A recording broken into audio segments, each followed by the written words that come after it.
नमस्कार दोस्तों, स्वागत है आपका स्टडी फॉर सिविल सर्विसेज में। यूपी पीसीएस 2026 की कंप्लीट बिल्कुल जीरो से बिल्कुल शुरुआत से सिलेक्शन तक की तैयारी के बैचेस हमारे चालू हो चुके हैं। कंप्लीट प्रीलिम्स का भी चल रहा है, कंप्लीट मेंस का भी चल रहा है। वन स्टॉप डेस्टिनेशन बैच है, मतलब अगर आपने कंप्लीट प्री कर लिया तो आपको पूरी प्री में कट ऑफ निकालने की या प्री की सिलेक्शन तक की तैयारी उसी ग्रुप में करा दी जाएगी।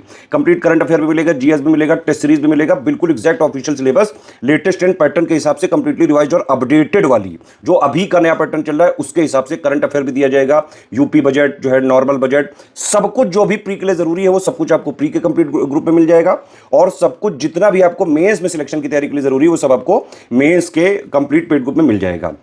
मेंस में हमारा आंसर राइटिंग का बिल्कुल बेसिक से एडवांस लेवल तक सारा फीडबैक, पर्सनल गाइडेंस के साथ साथ एक एक कंटिन्यूअस जो है हैंड होल्डिंग करते हुए कंप्लीट मेंस की तैयारी का ग्रुप है। ठीक है, देखिए ये वाला वीडियो है 3 स्टेज स्ट्रेटजी वाला। ठीक है, इसमें पहली स्टेज में आपको बिल्कुल बेसिक अंडरस्टैंडिंग क्लियर करनी है, क्योंकि तैयारी प्री प्लस मेंस की हमेशा एक साथ ही करी जाती है। ठीक है, लेकिन प्री और मेंस का एक बेस आपका बनना जरूरी है। उसके लिए हमने कुछ समरी जो है आपको दी हुई है पेड ग्रुप में, प्लस कुछ बेसिक बुक्स की पीडीएफ आपको पढ़नी पड़ेंगी। और इस बार हमने यूपी पीसीएस 2026 में क्या किया है, पहली बात तो पेड क्विज हम चालू करेंगे यूपी पीसीएस 2025 के प्री के बाद। आंसर राइटिंग वगैरह का जो बेसिक है आपको फर्स्ट स्टेज के बाद जो है आपको पूरा फीडबैक वगैरह मिलने लगेगा। आप पूरी आंसर राइटिंग बेसिक से एडवांस लेवल तक सीख लीजिएगा। ठीक है, और इसके अलावा जैसे ही आप फर्स्ट स्टेज क्लियर करते हैं, जो 3 स्टेज स्ट्रेटेजी वाला, ये वीडियो पूरा लास्ट तक देख लीजिएगा। ठीक है, तो पहली स्टेज के बाद तुरंत जो आपने बेसिक अंडरस्टैंडिंग के लिए पढ़ा है, जितना भी बेसिक बुक्स, जो बेसिक समरी वगैरह, उस पर हम लगातार टेस्ट लेते जाएंगे। वीकली या 5-6 दिन में आपको टेस्ट मिलते जाएंगे। सारा शेड्यूल आपको ग्रुप में मिलेगा। इसके अलावा पेड क्विज में रेगुलर भी हम क्वेश्चंस की प्रैक्टिस कराएंगे। सारे के सारे प्री के डाउट आपके क्लियर करे जाएंगे अगर आपने 9000 वाला कंप्लीट प्री वाला लिया हुआ है। ठीक है, इस तरह से पूरी तैयारी कराई जाएगी। ये वीकली टेस्ट जो हम दे रहे हैं, ये सिर्फ बेसिक जो आपने अंडरस्टैंडिंग क्लियर करी है, जो बेसिक कॉन्सेप्ट्स क्लियर करे हैं, उनको चेक करने के लिए है ये। ठीक है, जो प्री के हमारे टेस्ट होते हैं, टेस्ट सीरीज हम जो हर बार बनाते हैं, सब्जेक्ट वाइज 20 देते हैं, 15 फुल लेंथ देते हैं, वो exactly official syllabus plus latest and pattern के हिसाब से, जो नया वाला पैटर्न चल रहा है उसके हिसाब से कंप्लीटली रिवाइज और अपडेट करके आपको प्री के एग्जाम से करीबन 3-4 महीने पहले से वो अलग से दी जाएगी। ये एडिशनल फीचर दिया हुआ है हमने।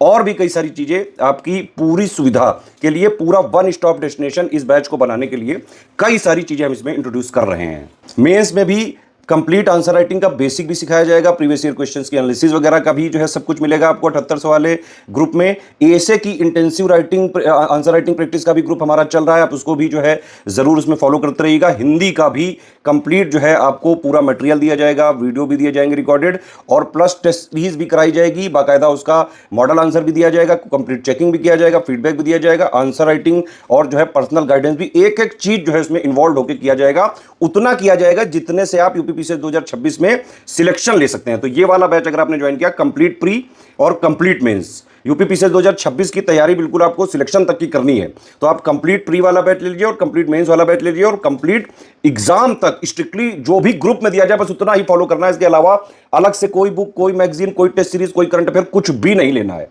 ध्यान रखिए, हमारे सिर्फ 3 नंबर है, 8564880530, 7523864455, 9696066089। इन तीनों नंबर पे ही कॉल करके हमारे जो भी ये रिप्रेजेंटेटिव हैं उनसे आप बात करके पूरी प्रोसेस समझ के पेमेंट ऑफ प्रूफ वगैरह इन्हीं 3 नंबर पे भेज के ही आपको जिन प्राइवेट ग्रुप्स में ये लोग जोड़ेंगे, सिर्फ उसी में स्टडी फॉर सिविल सर्विसेज का ऑथेंटिक, जेन्युइन, बिल्कुल official exact syllabus plus latest and pattern के हिसाब से कंप्लीटली रिवाइज्ड और updated selection material, answer writing practice, quiz, current affair, Hindi, सब कुछ सिर्फ इन 3 नंबर के थ्रू ही जिन प्राइवेट ग्रुप्स में आप जुड़ेंगे वहीं पे मिल सकता है। सिर्फ उसी की हमारी रिस्पांसिबिलिटी है जो आप इन 3 नंबर के थ्रू एडमिशन लेके जिन ग्रुप में आते हैं। बस हमारा कंटेंट मार्केट में, बुक शॉप में, कहीं स्टेशनरी में, कहीं भी नहीं मिलता है।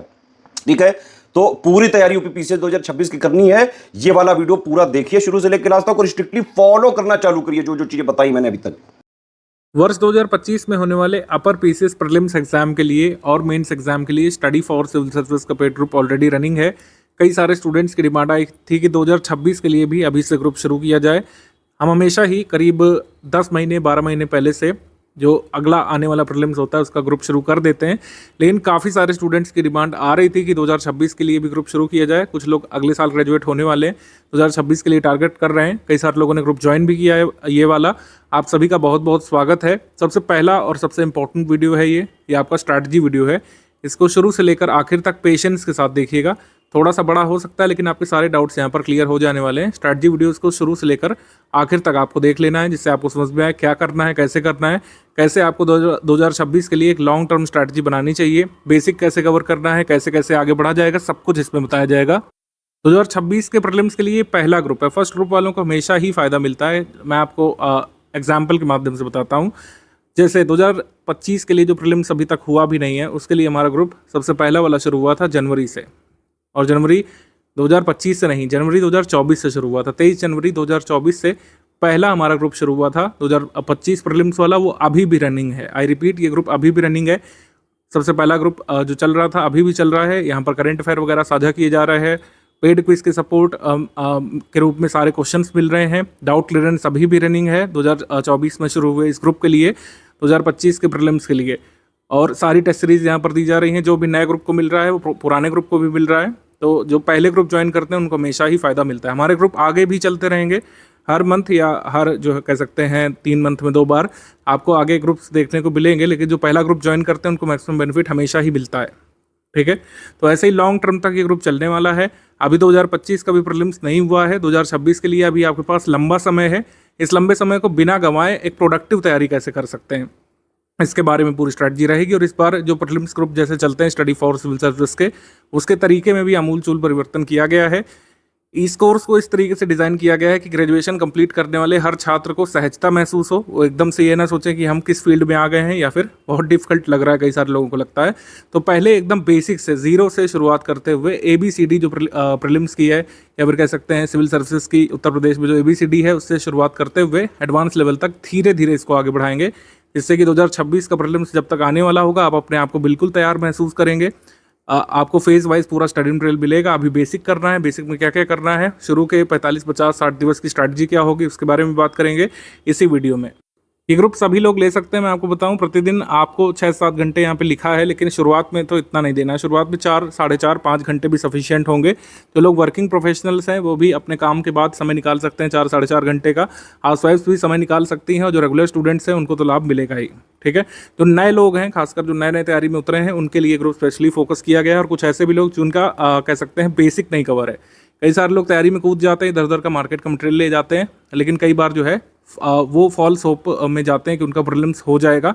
नहीं हो पाता अनफॉर्चुनेटली। क्यों नहीं हो पा रहा है? क्योंकि बेसिक्स नहीं क्लियर है। कई सारे लोगों का प्रीलिम्स हुआ, लेकिन वो मेंस में कुछ नहीं लिख पा रहे हैं। कई सारे लोगों की ये क्वेरी आती है कि सर प्रीलिम्स तो पास कर लिए, लेकिन आंसर राइटिंग कर रहे हैं तो कुछ मैटर ही नहीं मिल रहा है, कुछ समझ में नहीं आ रहा है क्या लिखें उस आंसर में, कैसे आगे बढ़ें। तो ऐसी समस्या तब आती है जब आपके बेसिक कवर नहीं होते हैं। बेसिक आच्छादित किए बिना आप जो है कूद जाते हैं परीक्षा में, फिर आप अपने आप को क्लूलेस महसूस करते हैं।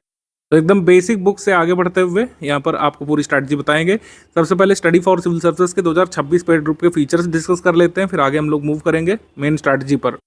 स्टडी फॉर सिविल सर्विसेज के बारे में आप लोग जानते हैं, हमारा इंस्टीट्यूट 2016 से चल रहा है। जब डिजिटल रिवॉल्यूशन शुरू हुआ था इंडिया में, उत्तर प्रदेश में, तब से ही हमारा ये प्लेटफॉर्म खड़ा हो गया था। पहले रूडिमेंट्री स्टेज में, अब एकदम फुल फ्लेज्ड कह सकते हैं ऑर्गेनाइज्ड तरीके से चल रहा है। कोविड में इतने सारे इंस्टीट्यूट्स बंद हो गए, कई सारे लोगों ने अपना दूसरा काम करना शुरू कर दिया है। स्टडी फॉर सिविल सर्विस वहीं पर खड़ा है, और अपने लक्ष्य के साथ कि ज़्यादा से ज़्यादा लोगों का सिलेक्शन हो। जो लक्ष्य 2016 में हमने शुरू किया था डिसाइड करके कि इस लक्ष्य के साथ आगे बढ़ना है इंस्टीट्यूट को, वही लक्ष्य अब भी है। हमने अपने तरीकों में परिवर्तन किया है, अपने आप को अपग्रेड किया, अपने इक्विपमेंट्स को अपग्रेड किया, अपने साथियों को नई स्किल सिखाई है, और नए नए जो चैलेंजेस जो हमको फेस कर रहे हैं UPPSC के द्वारा जो पेपर बनाए जाएंगे, वो हमारे लिए एक तरीके से चैलेंज होता है। हर साल जो UPPSC पेपर प्री और मेंस का बनाता है, कोई भी पेपर जिसके लिए हम तैयारी कराते हैं, वो हमारी टीम एज अ चैलेंज लेती है कि किस तरीके से हम अपने मैक्सिमम स्टूडेंट्स को उसमें सिलेक्ट करा पाएँ, उसका कट ऑफ निकलवा पाएँ। ठीक है, तो यही हमारा उद्देश्य रहा है शुरू से कि किस तरीके से जो गिवन सिलेबस है उसकी तैयारी अपने स्टूडेंट्स को कराई जाए, जिससे मैक्सिमम लोग हमारे इंस्टीट्यूट से सिलेक्ट हों। उसके लिए हमने तमाम प्रयास किए हैं। शुरुआत में छोटे स्तर पे होता था, लेकिन अब लगातार इतने सारे स्टूडेंट्स जुड़ते गए, आप लोगों ने विश्वास दिखाया, हमने लगातार मेहनत की, जिससे आपके विश्वास पर हम खरे भी उतर सकें। तमाम लोग सिलेक्ट हो चुके हैं। सिलेक्शन लेने वाले जो प्रीलिम्स के छात्र हैं उनकी संख्या अब लाखों में पहुंच चुकी है। मेंस वाले हज़ारों लोग सिलेक्ट हो चुके हैं। कई सारे लोगों के तो आपने वीडियोस और उनका अनुभव भी सुना होगा हमारे अन्य चैनल्स पर। ठीक है, ये ऐसे ही संभव नहीं हुआ है। हमने साल दर साल अपने तरीकों में परिवर्तन किया। इस साल भी आमूल-चूल परिवर्तन किया गया है, वो अभी आगे आपको बताएँगे। लेकिन स्टडी फॉर सिविल सर्विसेज जिस भी कोर्स के लिए एडमिशन लेता है, जिस भी कोर्स के लिए कुल मिलाकर हम ओपनिंग मतलब करते हैं, जिस भी कोर्स के लिए एडमिशन लेकर के छात्रों को एनरोल करते हैं, हमारा उद्देश्य रहता है कि मैक्सिमम छात्र सिलेक्ट हों। सभी नहीं हो सकते हैं क्योंकि इतनी तो सीटें भी नहीं कभी होती हैं, लेकिन मैक्सिमम लोग हमारे इंस्टीट्यूट से सिलेक्ट हों और ऐसा होता रहा है। लगातार सिलेक्शन रेशियो हमारा अपग्रेड हुआ है, जबकि नंबर ऑफ वैकेंसी आप देख रहे होंगे कम होती जा रही हैं।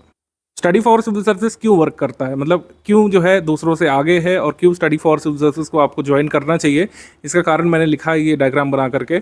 सारी चीज़ें सबसे पहली बात एक जगह पर मिल जाती है। एक जगह पर का मतलब है कि आपने टेलीग्राम ग्रुप हमारा ज्वाइन किया, बस आपको ये करना है कि जो भी यहाँ पे दिया जाएगा, जैसे अभी हम बेसिक स्ट्रैटेजी बताएंगे, कुछ दिनों बाद इसी ग्रुप में आगे की स्ट्रैटेजी बताएंगे, किस तरीके से प्रीलिम्स के लिए मूव करना है, कैसे कैसे बेसिक बुक खत्म करने के बाद आपके टेस्ट वगैरह होंगे, बेसिक बुक्स के बाद आपके बेसिक टेस्ट होंगे, उसके बाद एडवांस लेवल की जो सामग्री दी जाएगी आगे उसके टेस्ट होंगे, पेड क्विज कैसे होगी, लगातार करंट अफेयर मिलता जाता है। आपको किसी चीज़ के लिए बाहर वेट करने की ज़रूरत नहीं पड़ती है कि फ़लाँ मैगज़ीन छपेगी तो हम पढ़ेंगे। जैसे कई सारे लोग जो गाइड हैं वो क्या करते हैं कि दूसरे मटेरियल को बता देते हैं कि जब ये मैगज़ीन छपे तो आप ये पढ़ लेना, जब ये वाली बुक आए तो ये पढ़ लेना। इस तरीके से आपकी स्ट्रैटेजीज़ को प्लान कराते हैं। हमारे यहाँ पर ऐसा नहीं है। अगर आप हमारे यहाँ पर इनरोल हुए हैं तो सब कुछ यहीं से मिलता है। यहीं से मतलब स्टडी फॉर सिविल सर्विस के पेड टेलीग्राम ग्रुप से आपको सब कुछ मिलता है, यानी कि प्रीलिम्स का करंट अफेयर मिलता है जो मंथ वाइज आता है, नेशनल इंटरनेशनल करंट अफेयर पूरा उसमें कवर होता है, Uttar Pradesh specific current affair अब मंथ वाइज मिलता है आपको। पिछले एक दो वर्षों से मंथ वाइज अपने उत्तर प्रदेश करंट अफेयर भी देना शुरू किया है, एक मंथ में निश्चित तारीख पर 12 तारीख के करीब आपको मिल जाता है ग्रुप में।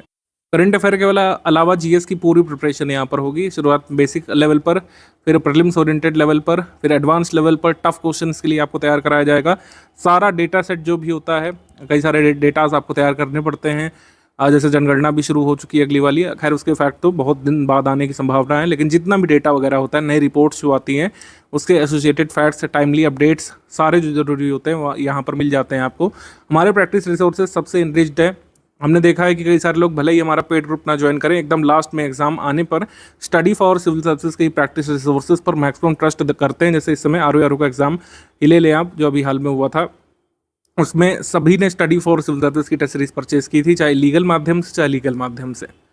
और इसका कारण भी है, स्टडी फॉर सिविल सर्विस की टेस्ट सीरीज सबसे ज़्यादा एग्जाम ओरिएंटेड होती है। हमारा टेस्ट सीरीज का डिपार्टमेंट है, पूरा नई टेस्ट सीरीज बनाई जाती है, जबकि दूसरों के यहाँ क्या है, टाइपिस्टों की टीम होती है, वो पुराने सवालों को लेकर के तोड़ मरोड़ करके ऑप्शन ऊपर नीचे दाएं बाएं करके देते हैं, जिससे खास लाभ नहीं मिल पाता है आपको। हमारी टेस्ट सीरीज टीम इस तरीके से टेस्ट ड्राफ्ट करती है जैसे आयोग में आयोग का जो पैनल होता होगा।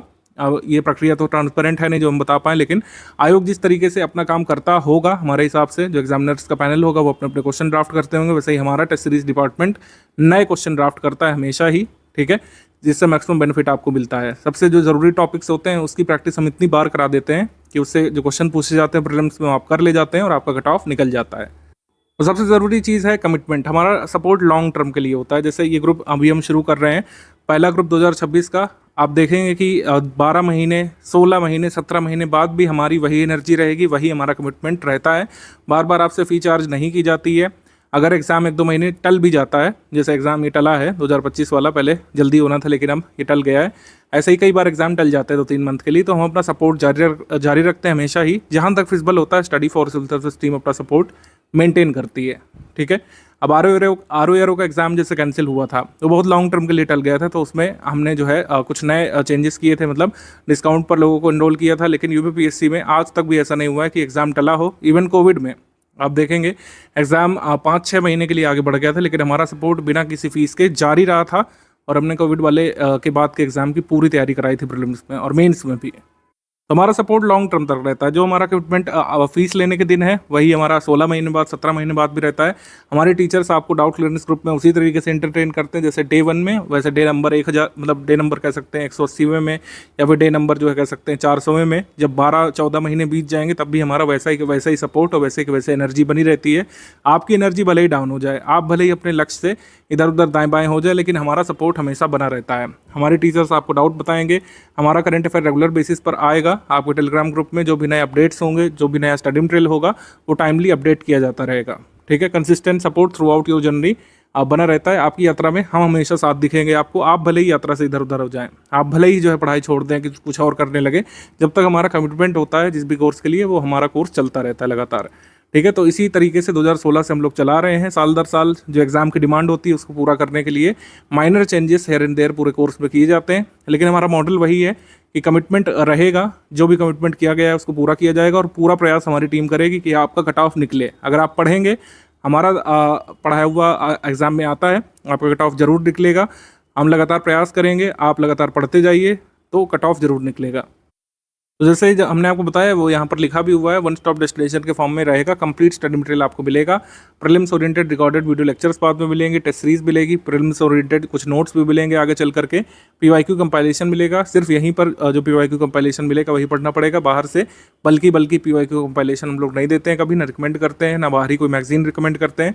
मंथली करंट अफेयर आपको मिल जाता है, कैसे कैसे मिलेगा अभी बता रहे हैं। मंथली लाइव डिस्कशन ये फीचर है, ये हमने 2025 से शुरू किया था। मंथली लाइव डिस्कशन में क्या होता है कि 2026 के अगर आप फुल पेड ग्रुप में हैं तो आपके डाउट क्लियरनेस वाले ग्रुप में एक अप्रोप्रिएट टाइम पर, जनरली 40 दिन या 35 दिन के अंतराल में हम लोग एक लाइव डिस्कशन सेशन करते हैं। वो ऑडियो के माध्यम से होता है, ठीक है। टेलीग्राम में ऑडियो सेशन हम लोग करते हैं, लाइव होता है वो, मतलब लाइव आकर के टीचर आपके डाउट्स जो है सुनेंगे, उसको बताएंगे। आप जो है मतलब लाइव आकर के अपने डाउट पूछ सकते हैं और टीचर से डिस्कस कर सकते हैं क्या चीज़ आपको नहीं समझ में आ रही है, ठीक है, बुक से पढ़ाई नहीं समझ में आ रही है, क्या अप्रोच रखनी चाहिए एग्ज़ाम के लिए वो समझ नहीं पा रहे हैं, आप कोई ऐसा डाउट पूछना चाहते हैं जो लाइव आकर के ही पूछा जा सकता है तो आप पूछ सकते हैं, ठीक है। यूपीपीएससी स्पेसिफिक, सिलेबस स्पेसिफिक और बेसिकली प्रीलिम्स ओरिएंटेड चर्चा यहाँ पर होती है। यूपीपीएससी स्पेसिफिक ये 35-40 दिवस में एक बार होता है, जब भी होना होता है हमारे टीचर आपको नोटिफाई कर देंगे और आप जो है अपने टेलीग्राम ग्रुप में इसको ज्वाइन कर सकते हैं और अपने डाउट जो है डिस्कस कर सकते हैं। इसमें पार्ट लेना कंपलसरी नहीं है, यानी कि ये कोर्स का कोई ऐसा भाग नहीं जो आपसे छूट गया या फिर आप नहीं ज्वाइन कर पाए तो आपका कोई नुकसान होगा, ऐसा नहीं है। जो लोग ज्वाइन करना चाहते हैं, जिनके डाउट है, वो यहाँ पे पूछ सकते हैं। अदरवाइज जो डाउट क्लियरेंस वाला ग्रुप है जिसमें आप अपने कोर्स स्पेसिफिक डाउट पूछेंगे वो तो टाइमली चलता ही रहता है, डेली जो है 15-16 घंटे वो चलता है। आप सुबह से लेकर रात तक अपने डाउट पूछ सकते हैं। अगर लेट नाइट डाउट पूछते हैं तब भी हमारी टीम रिप्लाई करती है कई बार। अगर 2 बजे के बाद डाउट पूछेंगे रात में तो नेक्स्ट मॉर्निंग आपको ग्रुप शुरू होते ही डाउट का रिड्रेसल मिल जाता है, आपका जवाब टाइमली मिल जाता है। इस पीडीएफ को अच्छे से देख लीजिएगा कुल मिला करके, इस पीडीएफ को डाल भी देंगे आपके टेलीग्राम ग्रुप में, पिन कर देंगे। इसमें टाइम प्लान लगा हुआ है, किस तरह से बेसिक तैयारी करनी है, किस दिन कौन सा चैप्टर कितने घंटे पढ़ना है। इस बार ये व्यवस्था भी हमने कर दी है, पहले हम लोग ये नहीं करते थे, चैप्टर वाइज नहीं बताते थे, बुक वाइज बताते थे, लेकिन इस बार चैप्टर वाइज डेली कितने चैप्टर, कितने घंटे, कितने चैप्टर, पूरा यहाँ पर टाइम प्लान हमने बनाया है, जिससे बेसिक प्रिपरेशन आप शुरू में करें। एकदम जो ABCD से शुरुआत करना चाहते हैं उनको काफ़ी बेनिफिट इसमें मिलने वाला है कि डेली बेसिस पर 45 से 60 दिवस का जो प्लान है 2 महीने का, ठीक है। अगर आप में कैलिबर है तो 1.5 महीने में भी इसको कर सकते हैं, 45 दिवस में। अगर थोड़ा टाइम लेना चाहते हैं 60 दिवस में इसको कंप्लीट कर सकते हैं। फिर आपके इसी स्टडी मटेरियल पर, इसी पढ़े हुए बेसिक पर आपके टेस्ट होंगे, जिससे आप अपनी प्रिपरेशन चेक करेंगे। स्टेज वाइज चलते जाना है। शुरू का जो पहला 2 महीना होगा वो बेसिक पढ़ाई के लिए है, फिर आगे आपके टेस्ट होते रहेंगे करीब 1 महीने तक, बेसिक के 1-1.5 महीने तक टेस्ट होंगे, इवैल्यूएशन आप करिए, उसके बाद आगे की स्ट्रैटेजी बताई जाएगी। अभी बेसिक का ही हम बताएंगे। ओवरऑल आपको आइडिया हमने दे दिया है कि पहले जैसे बेसिक होगा, फिर प्रीलिम्स ओरिएंटेड मटेरियल होगा, फिर पीवाईक्यू कंपाइलेशन मिलेगा और रिकॉर्डेड वीडियो लेक्चर मिलेंगे, उसको देखना है आपको, उससे तैयार करना है। प्रैक्टिस शुरू हो जाएगी। प्रैक्टिस अभी तुरंत नहीं शुरू कर रहे हैं क्योंकि अभी काफ़ी टाइम है हमारे पास। प्रैक्टिस जो है पेड क्विज के माध्यम से शुरू होगी, पेड क्विज से, और टेस्ट सीरीज़ वगैरह मिलेंगी। ये बेसिक टेस्ट सीरीज़ के अलावा बेसिक टेस्ट सीरीज़ अलग है, और जो advance prelims oriented test series है जिससे कई बार क्वेश्चन आ जाते हैं डायरेक्टली एग्जाम में, वो टेस्ट सीरीज़ अलग है। तो काफ़ी सारे टेस्ट यहाँ पर करवाएंगे आपको, आप अपनी प्रिपरेशन जो है अच्छे से एवेलुएट कर सकेंगे टेस्ट सीरीज़ लगाने के बाद। टेस्ट सीरीज़ 2 चरण में होगी। पहला बेसिक जो फेज़ है, बेसिक पढ़ने के बाद जो आपको टेस्ट देना है वो अलग है, बेसिक टेस्ट है, और फिर जो है एडवांस लेवल के प्रीलिम्स ओरिएंटेड टेस्ट हैं, प्रीलिम्स वाले। और पेड क्विज शुरू हो जाएगी, उसमें रेगुलर बेसिस पर पूरे सिलेबस के मोस्ट इंपॉर्टेंट फैक्ट्स और क्वेश्चंस रिवाइज कराए जाते हैं, उसको आप अटेम्प्ट करते रहते हैं, वो अलग है। जो लोग भी पेमेंट वगैरह कर चुके हैं, आपको दिख रहा होगा कि करीब आपको 3 ग्रुप में जोड़ा गया है। 3 मेजर ग्रुप हैं। सबसे पहला स्टडी मटेरियल वाला ग्रुप है, जिसमें सारा स्टडी मटेरियल अभी तक का जो आपको स्टडी करना है, बेसिक जैसे दिया गया है, बेसिक बुक्स वगैरह अभी यही दिया गया होगा, और कुछ चीज़ें बेसिक बुक्स वगैरह दिख रही होगी आपको इसमें, और टाइम प्लान वगैरह दिख रहा होगा। ये पेड स्टडी मटेरियल वाला ग्रुप है, ठीक है। डाउट क्लियरेंस वाला ग्रुप है जिसमें आपको जोड़ा गया होगा, उसमें आप डाउट पूछ सकते हैं टीचर से डायरेक्टली, अपने लिख करके पूछ सकते हैं इसमें। और इसी डाउट क्लियरेंस वाले ग्रुप में लाइव सेशन भी होगा एक निश्चित अंतराल पर। जो लोग ग्रुप में अभी अभी ज्वाइन करे हुए हैं, जैसे ग्रुप शुरू हुआ है मान लीजिए फला तारीख को, और आप 10 से 15 दिवस बाद भी ज्वाइन करते हैं, तो सबसे पहला जो काम करना है अपने ग्रुप के पिंड मैसेज में स्ट्रैटेजी वीडियो देखना है और पेड ग्रुप में स्टडी मटेरियल कैसे देखें वाला वीडियो देखना है। इससे आप सब कुछ समझ पाएंगे। अब जिसके लिए आप लोग कई मतलब कह सकते हैं मिनट से स्ट्रैटेजी वीडियो में रुके हुए हैं, वेट कर रहे हैं, वो ये है कि शुरुआत कैसे करें। हम ग्रुप में सर आ गए, कैसे पढ़ाई शुरुआत कर दें। तो ये 45 दिवस का जो बेसिक टाइम प्लान है वो ये है। इसमें हम ये वाले सब्जेक्ट कवर करने वाले हैं। इकोनॉमी के लिए बाद में बताया जाएगा, ठीक है, अर्थव्यवस्था के लिए, क्योंकि इसमें दो तरीके से प्रिपरेशन होती है, एक होती है स्टैटिक की और एक होती है करंट ओरिएंटेड की। इसका बता दिया जाएगा बाद में। शुरुआत में जो बेसिक बड़े बड़े सब्जेक्ट हैं जिससे ज़्यादा क्वेश्चन आपके एग्जाम में आते हैं, जैसे इतिहास। इतिहास में भी ancient history, medieval history, modern history, ठीक है, पॉलिटी, राज्य व्यवस्था, भूगोल, ठीक है, भूगोल में जिसमें इंडियन ज्योग्राफी भी शामिल है, वर्ल्ड ज्योग्राफी भी शामिल है, मानव भूगोल, इकोनॉमिक ज्योग्राफी भी शामिल है, और फिर सामान्य विज्ञान। ये बड़े बड़े जो सब्जेक्ट हैं, एनवायरनमेंट भी ले लीजिए इसमें, ठीक है। तो ये बड़े बड़े सब्जेक्ट कंप्लीट करना जरूरी है। अब छोटे सब्जेक्ट जैसे कुछ लोग पूछे तो कौन होते हैं भाई, छोटे सब्जेक्ट हम लोग मानते हैं जैसे यूपी का जीके, यूपी जीके ये छोटा सब्जेक्ट हो गया। आर्ट एंड कल्चर, प्रीलिम्स में आर्ट कल्चर से बहुत कम ही सवाल आते हैं, तो आर्ट कल्चर ये छोटा सब्जेक्ट हो गया। गवर्नमेंट स्कीम वगैरह है, ये सब हम छोटे सब्जेक्ट के रूप में रखते हैं, यानी कि इनको कंप्लीट किया जा सकता है, इनका पोर्शन कम होता है, ठीक है। तो ये वाले सब्जेक्ट कंप्लीट करना है पहले। आप जीएस की तैयारी इन्हीं सब्जेक्ट से आगे बढ़ाएंगे तभी मैक्सिमम बेनिफिट होता है, क्योंकि प्राचीन भारत का इतिहास, मध्यकालीन इतिहास, आधुनिक इतिहास, कुल मिलाकर ये पूरा इतिहास वाला जो पोर्शन है सबसे ज़्यादा हॉन्टिंग है स्टूडेंट्स के लिए। जो नए नए प्रिपरेशन करने आते हैं, मैंने देखा है कई बार उनको अगर सही गाइडेंस नहीं मिलता है, वो इतिहास की किताबें देख करके ही बैक ऑफ कर जाते हैं कई बार कि सर इतना सब कुछ कैसे याद होगा, ये तो बहुत सारा है, और ये तो बेसिक इतना जा रहा है तो आगे कितना होगा। अगर इतिहास इतना है तो भूगोल कितना कितना होगा, सामान्य विज्ञान कितना कितना होगा। कई बार लोगों के लिए हॉन्टिंग होता है, लेकिन कोई चिंता वाली बात नहीं है। अगर आप ये टाइम प्लान फॉलो करेंगे सब कुछ आसान लगने लगेगा। थोड़ा सा शुरू में आपको बर्डन महसूस हो सकता है, लेकिन अगर टाइम प्लान के ये वाले फेज से आप गुजर गए बेसिक वाले से, बाद में चीज़ें बहुत आसान हो जाएंगी, प्रीलिम्स के लिए और मेंस के लिए भी। तो शुरुआत में इन सारे सब्जेक्ट की कुछ बेसिक किताबें हम रिकमेंड करेंगे। उसकी एक फेस्ड रीडिंग आपको करनी है, सिस्टमैटिक रीडिंग करनी है, स्ट्रक्चर्ड रीडिंग करनी है। उसके बाद आपके टेस्ट होंगे। ये वाला फेज से अगर आप गुजर गए तो बाकी जो स्टडी मटेरियल मिलने वाला है आपको प्रीलिम्स वाले ग्रुप में, जिन लोगों ने मेंस का ज्वाइन किया होगा मेंस वाले ग्रुप में, तब आपकी राह बहुत आसान हो जाएगी। हमारी कुछ बेसिक बुक्स हैं और समरी पीडीएफ है जिनका अध्ययन शुरू में आपको करना है। ये डे वाइज हमने लगा दिया है। इसमें देखिए हमने तारीख नहीं डाली है, तारीख हमेशा ही आपका कह सकते हैं और डामाडोल कर देती कॉन्फिडेंस, क्योंकि तारीख में फिर टाइम बाउंड हो जाता है। इसमें हमने तारीख नहीं डाली, इसमें डे डाला है। किसी भी दिन से आप शुरू कर सकते हैं। हमारा ग्रुप शुरू हुआ है आज, और हो सकता है आप 10-15 दिवस बाद ज्वाइन करें, तब आपके लिए डे 1 उस तारीख से शुरू होगा जिस तारीख से आप टाइम प्लान फॉलो करना शुरू करेंगे। तो डे 1 में क्या क्या पढ़ना है भाई, जैसे डे 1 में हमने आपको दे दिया है चैप्टर 1 ऐतिहासिक पृष्ठभूमि, ये एम लक्ष्मीकांत से स्टडी करना है। फिर types of sources and historical construction, ancient history R S Sharma वाली बुक से, एंशिएंट हिस्ट्री की समरी के 5 पेजेस से पढ़ने हैं। अभी पहला काम करना है डे 1 में। फिर डे 2 में क्या है भाई, ऐसे डे 3 में, डे 5 में सब कुछ दिया हुआ है क्या क्या पढ़ना है। मतलब ये इस तरीके से अरेंज किया गया है कि आपके ये 45वें दिवस तक ये बुक्स कंप्लीट हो जाएंगी। हमारी समरी और हमारी जो बेसिक बुक्स हैं हिस्ट्री वाली वो कंप्लीट हो जाएगी। लक्ष्मीकांत थोड़ा सा बच जाएगा, उसको आप बाद में कवर कर सकते हैं 15 दिन एक्स्ट्रा ले करके। लक्ष्मीकांत के मोस्ट इंपॉर्टेंट जो चैप्टर हैं जो आपको पढ़ने ही चाहिए यूपीपीएससी के लिए, वो इसमें कवर हो जाएंगे। मॉडर्न हिस्ट्री की, मेडिवल हिस्ट्री की और एंशिएंट हिस्ट्री की बुक खत्म हो चुकेगी। हमारी सारी समरी फिनिश हो चुकी होंगी, और एनसीईआरटी की जितनी भी ज्योग्राफी है वो फिनिश हो चुकी होगी, ठीक है। तो एनसीईआरटी की ज्योग्राफी, साइंस का जो मटेरियल है, साइंस की हमारी समरी वो इसमें फिनिश हो चुकी होगी। जितनी भी बेसिक बुक है 45 दिवस तक फिनिश हो चुकी होंगी, अगर आप इस तरीके से फेज्ड वाइज रीडिंग करेंगे तो।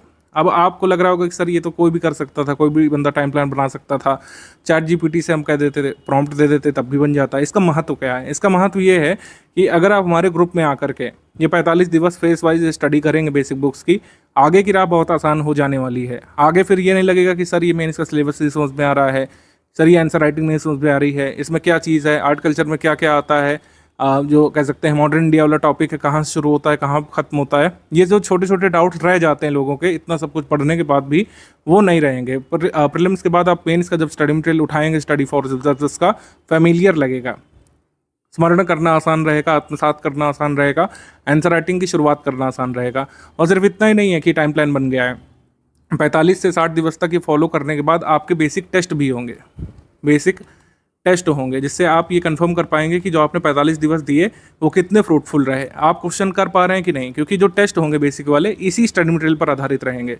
जो आपने 45 दिवस तक कंप्लीट किया इसी स्टडी मटेरियल पर आधारित रहेंगे ये अगले बेसिक टेस्ट। ठीक है, हर 5 दिवस में 7 दिवस में एक मतलब हम लोग इस तरीके से प्लान आगे साझा कर देंगे आपको 45 दिवस खत्म होने के बाद, कि हर 5वें दिवस, 5 से 6 दिवस, एवरी 5th और 6th डे आपका टेस्ट होगा एक फेज्ड मैनर में। ठीक है, टेस्ट होगा, आप उसका एवेल्यूएशन करेंगे और पता लगाएंगे कि आपने जो भी पढ़ा बेसिक बुक उससे आप कितने क्वेश्चन अटेम्प्ट कर पा रहे हैं। उसको ग्रुप में डिस्कस कर सकते हैं। इसके लिए लाइव सेशन भी हम लोग करेंगे जिसमें आप अपना स्कोर डिस्कस कर सकते हैं और आगे की राह हम लोग बताएंगे आपको। अच्छा, एक चीज़ और है कि 45 दिवस का हमने बनाया है, एक एवरेज स्टूडेंट के हिसाब से मैंने बनाया है इसको। लेकिन अगर किसी को लगता है कि वो स्लो रीडर है, उसको थोड़ा और समय लगता है, तो आप इसको 60 या 65 दिवस तक भी ले जा सकते हैं। कोशिश करिए कि इससे आगे नहीं बढ़ाइएगा। मेरे हिसाब से डेली अगर 3 घंटे भी देंगे मुश्किल से, तब भी 60 दिवस में 62 दिवस में कंप्लीट किया जा सकता है। अगर 4.5 घंटे तक देंगे तो 45 दिवस में ये पूरा कंप्लीट किया जा सकता है। अब ये रीडिंग करना बहुत ज़रूरी है। जैसे आजकल ये रील वाली दुनिया है, लोग बुक्स से हटते जा रहे हैं, लेकिन जो सिविल सर्विसेज के स्टूडेंट्स हैं उन्हें बुक्स का महत्व समझना पड़ेगा। बिना बुक्स के देखिए हो नहीं पाएगा। अब जैसे कुछ लोग पूछेंगे कि सर बुक्स से नहीं आ रहा है, कि बात सच है। एनसीईआरटी की सारी बुक आप पढ़ डालिए तब भी यूपीएससी के 10-15 से ज़्यादा क्वेश्चन नहीं कर पाएंगे, और 10-15 क्वेश्चन से कट ऑफ निकलता नहीं है। लेकिन इसका महत्व हमेशा ही रहता है। जो आगे मटेरियल हम लोग देंगे जो फैक्ट ओरिएंटेड होगा, जिसमें कई सारे फैक्ट होंगे, कौन सा मिनरल कहाँ पे पाया जाता है देंगे, कौन सी पहाड़ी कहाँ पे है, कई सारे वर्ल्ड ज्योग्राफी के इतने सारे फैक्ट हम लोग जो देंगे उसको याद करना आसान हो जाता है। जिन लोगों के बेसिक कवर होते हैं उनका एक ऐसा इंस्टिंक्ट डेवलप होता है कि कई बार जो उनको उत्तर नहीं पता होता है उसका भी सही उत्तर निकाल ले जाते हैं वो लोग एग्जाम में। वो इंस्टिंक्ट आपका तभी डेवलप होगा जब ये आप सबसे कठिन वाले फेज से गुजरेंगे। फ़ोन रख करके, रीलों से ध्यान हटा करके अगर ये बेसिक वाला आपने कवर कर लिया, जो लोग सीरियस स्टूडेंट है वो मेरी बात समझ रहे होंगे, अगर ये बेसिक वाला फेज़ आपने कवर कर लिया तो आगे के सारे फेज़ बहुत आसान हो जाने वाले हैं। स्टडी शेड्यूल के बाद आपके वीकली टेस्ट शुरू हो जाएंगे, उस पर ध्यान केंद्रित आपको करना पड़ेगा। स्टडी शेड्यूल खत्म होने के तुरंत बाद आप टेस्ट देंगे तो फिर से मतलब रिवीजन करने की ज़रूरत नहीं पड़ेगी। टेस्ट देते देते आपको समझ में आ जाएगा कि कितना आप लोग पढ़ पाएँ और कितना यहाँ पे दोबारा रिवाइज करने की ज़रूरत होगी। लक्ष्मीकांत की पूरी बुक में से क्वेश्चंस रहेंगे, मोस्ट इंपॉर्टेंट टॉपिक शेड्यूल में शामिल कर दिए हैं। धीरे धीरे लक्ष्मीकांत को पूरा खत्म करने की कोशिश कर रहे हैं आपको 45 दिवस के बाद तक। कई सारे लोगों के मन में अभी भी डाउट रह रहा होगा कि क्यों बेसिक बुक पढ़ें जब इससे पूरा सिलेबस कवर नहीं होता है और एग्जाम में सारा कुछ नहीं आ सकता है। लेकिन बेसिक बुक ज़रूरी है, क्योंकि जो स्टाइल है बेसिक बुक का, जो पुरानी एनसीईआरटी है उसमें समझाते हुए चीज़ें दी हुई हैं। तो कई बार जो इंट्रोडक्शन है वो बहुत शॉर्ट होना चाहिए। इंट्रोडक्शन भले ही ओवरऑल सिलेबस को कवर ना करे, लेकिन आपके अंदर रीडिंग हैबिट डेवलप करेगा कि आप चीज़ों को लिंक कैसे करते हैं। बहुत छोटे से बच्चों जैसी भाषा में समझाते हुए जब चीज़ें एडवांस लेवल तक बढ़ती हैं आगे, तो उसको समझने में, आत्मसात करने में आसानी रहती है। कौन सी जगह पर विश्व के कौन से हिस्से पर कौन सा मिनरल पाया जाएगा, ये रटने को तो रटा भी जा सकता है। लेकिन अगर आपकी स्किल्स अच्छी हैं, अगर आपने बेसिक कंप्लीट किया है, कई बार आपके सामने ऑप्शन होगा, आपने नहीं पढ़ा होगा कि कौन सी जगह पर कौन सा मिनरल मिलेगा, लेकिन आपके सामने अगर क्वेश्चन होगा तो आप उसमें सही अंदाज़ा लगा लेंगे, क्योंकि आपने लिंक किया होगा हर चीज़ को। आपने जो कह सकते हैं जलवायु है, जलवायु यानी जो क्लाइमेट है उसको पढ़ा है, वर्ल्ड क्लाइमेट को पढ़ा है। इसके साथ आपने जियोलॉजी पढ़ी है अच्छे से, इसके साथ आपने सॉइल वगैरह पढ़ा है। इन सबको लिंक करके आप कहीं ना कहीं अंदाज़ा लगा लेंगे कि कौन सी जगह पर कौन सा मिनरल मिलेगा। ये ऐसे ही वर्क करता है। ये मैं आपको वैसे नहीं समझा सकता जब तक आप खुद नहीं पढ़ेंगे।